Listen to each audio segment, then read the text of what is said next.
Yeah, my name is Vernon Courtwright. I'm a Mvskoke veteran. I was a member of the Muscogee Nation Honor Guard for like 20 years, and since retired, and live out here about a mile south of Old Napa, about a mile west. And I'd like to orient you with where we're at right here. It's like the Trail of Tears for Mose Creeks ended up down not too far from here, a place called North Fork Town, which was, it's underwater now. But I don't know exactly how things happened when they got here, but people started to spread out, and then they started getting allotments, and that's how my family ended up here. The first place that my family lived is over on the 13th hole, is where 13th hole is now in Fountainhead. And there were trees, they planted these trees there around their house, and they actually survived even the establishment of the golf course.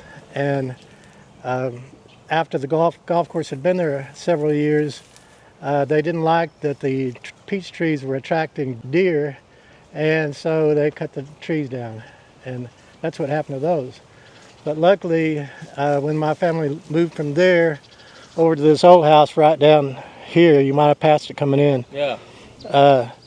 They took the trees from over there and established an orchard down there. Well, my grandfather was a farmer, and he owned a lot of land here. A lot of it's underwater, under the lake. It was good farm bottomland, you know. Mm-hmm. So he held out to the last, and they finally gave him close to what he thought the land was worth. So he used that money and built his house up here, and he brought the peach trees up here. Interesting fact about him actually getting here in Oklahoma is like, after I got these established, I met a creek guy from Alabama, and he had heard about my peaches, and he wanted to know if I would give him some peaches. You know, I said, well, I mean, I'll give you a sapling, but it'll have to be in the wintertime.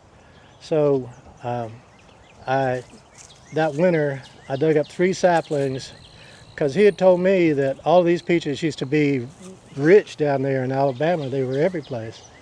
And he said, but when everybody left, I mean, when they were removed, people actually came in and like destroyed orchards because they didn't want anything left of people that were there. And so he said, for all intents and purposes, they don't exist in Alabama anymore. So that winter, I dug up 3 saplings, wrapped them up, shipped them to him, and they got back to Alabama, and he planted them. And that spring, he sent me a picture of one that he had planted in Alabama, and he just said, they've returned back to Alabama, you know, the circle's complete. So I was satisfied with that. He's passed on recently, I understand. Anyway, I'm real proud of the fact that I got some of those back there, you know, to the homelands. This is really my best tree right now. I mean, it looks pretty bad. It's probably about 10, 12 years. I don't think they last that long. Yeah. But it's got some pretty good peaches on it. A lot of these, again, it depends on the weather. They ripen in like late July and early August, so it's almost the hottest part of the summer. They'll drop a lot of these. I'm down to 9 trees, and that's why I'm interested in trying to take some cuttings, you know, and get those propagated, because I want to make this a real orchard again and have them all out, you know, in some kind of fashion. These were all from the original trees that you know, kind of scattered out on their own. I grew up eating these. My grandmother, she canned and preserved everything, you know, and I just can't believe how good preserves are from these peaches. They're just like, man, the best ever. And people all had these, and people tell me, my neighbors have said, well, I used to have those in our yard too, but they're gone, you know. So we got this peach tree from Vernon Courtwright. I'm not sure how long ago. It was before I got here. Last year was actually the first time it got fruit and peaches on it. But you can kind of see we didn't really do a lot of work to prune it or maintain it or anything. It's kind of just growing wild, getting weighed down by all the peaches on it. We've got a lot of peaches on here too. Sometimes your peaches will get these little brown spots on them. It makes your peach look ugly, probably hard to sell, but it's totally fine. Like, this doesn't affect the taste, it doesn't affect the flavor or anything. It really just kind of affects the outer fuzzy part, but it doesn't really do anything to the inside of the peach. I think it's some kind of bacterial spot or something like that, but it really doesn't do anything besides make your peach look less appetizing. Indigenous people are kind of responsible for the spread of wild peaches in America. I think for a long time it was believed that peaches kind of spread themselves across America because, as you can see, with little to no maintenance, it's gonna fruit, it's gonna flower, and it's gonna produce seed. But it's believed that indigenous people are responsible for the spread of peaches because of their care and their maintenance of the peach tree. So peaches, they prefer full sun. They prefer to be somewhere where they're getting a lot of sunlight every day. They're definitely going to produce healthier and better peaches if you shape it, if you prune it, if you pull some of these peaches off. Say you have 100 peaches on your peach tree and you pull off 20, those 80 remaining peaches are going to be even juicier and even better, and their seed is also going to be a lot more viable. So I think the care and the maintenance of the trees is what helped them spread and become a wild peach in America. And when our peaches aren't quite ready to harvest, you can see they still have a lot of yellow and green on them. But one of the sure ways you can tell it's ready to harvest is if you just smell it. And you can smell the peach smell. I don't smell anything yet, so it's not ready. But that's one sure way to tell. If you smell it and it smells like that really nice peach smell, it's probably ready to pick. These probably have another month or so before they're ready. Maybe like late June or July. When we talked to Vernon, he said his are usually ready like late July, maybe even into early August. So this variety is probably just a little bit slower to ripen. We probably will prune it. You don't want to prune your trees while they're flowering or fruiting because that's where all their energy is going, is into the flower and the fruit. So we'll probably prune it when it's dormant, maybe sometime like January, February.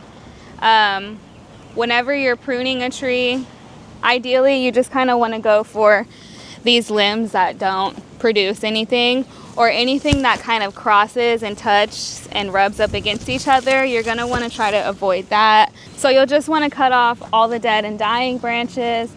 You can see, like, if we continue to let this one grow right here, it's probably going to come out and start rubbing up against this one, or if it grows straight up, it might start rubbing against this.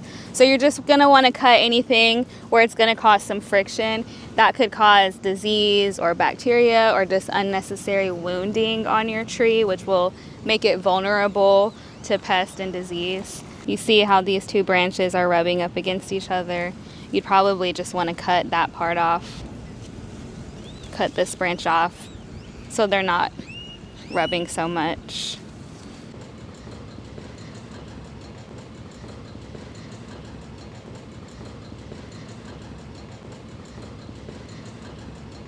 We're just looking for peach seeds around the base of our peach pits, around the base of the tree. So if you look around the base of your tree, you can see little peaches that might have fallen off, maybe during a storm or something. You can pick these up and dry them, and see, here's a fallen peach right here. You can pick these up and dry them and try to propagate your peach tree from seed.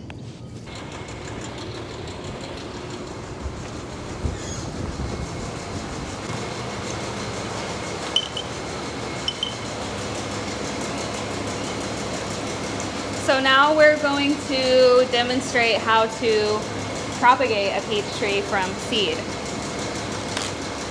So first things first, you'll want to test the viability of your peach seeds. That one doesn't have anything in it. You'll want to test the viability of your peach seeds to see if it's even a good seed, if it's even going to germinate. So how you can do that is by doing a float test. And I'm going to fill this up with water. So you'll just fill a jar or a cup up with some water and drop your seeds in. If it sinks, that means it's a good seed. That means that it has a fully developed seed inside of there. If it floats, that means there's a lot of air. There's not really a fully mature or ready to go seed.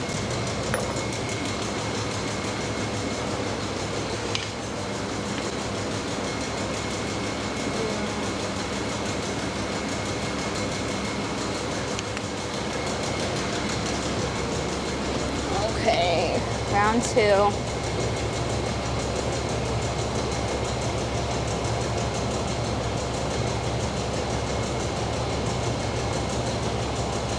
Come on.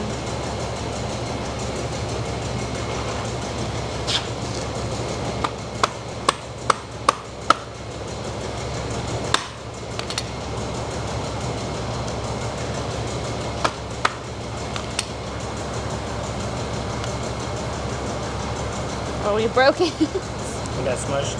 Yeah. But we have backups.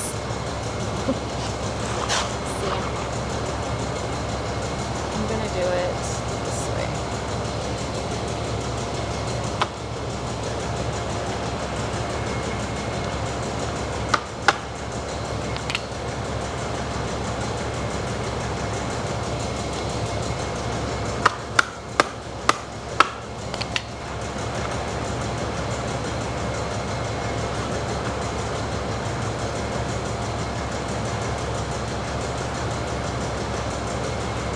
Good grip. Ugh.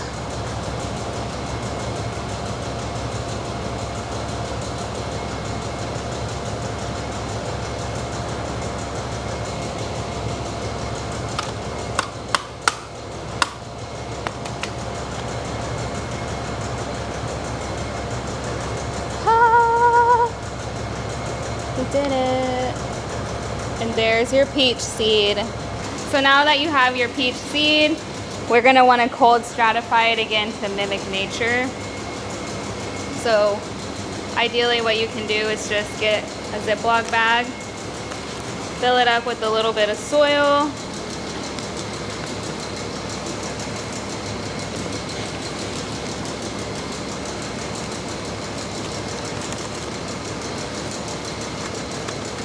get some moisture in there.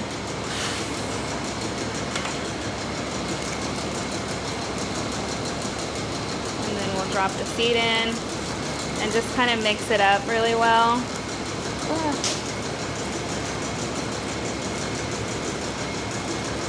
feel like it needs more water.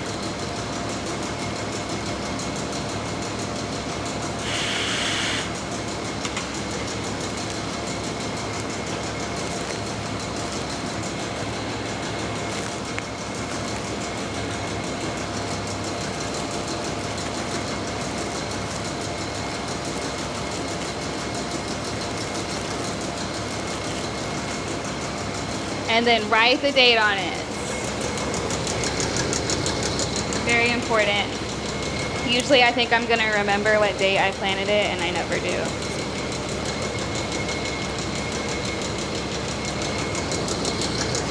But you'll wanna cold stratify your seeds in the fridge. This is one that we started a few weeks ago, so we just have a bag of soil with the date on it. Once the seed is germinated, I don't really see anything happening yet. Oh, maybe that's something. I saw something green.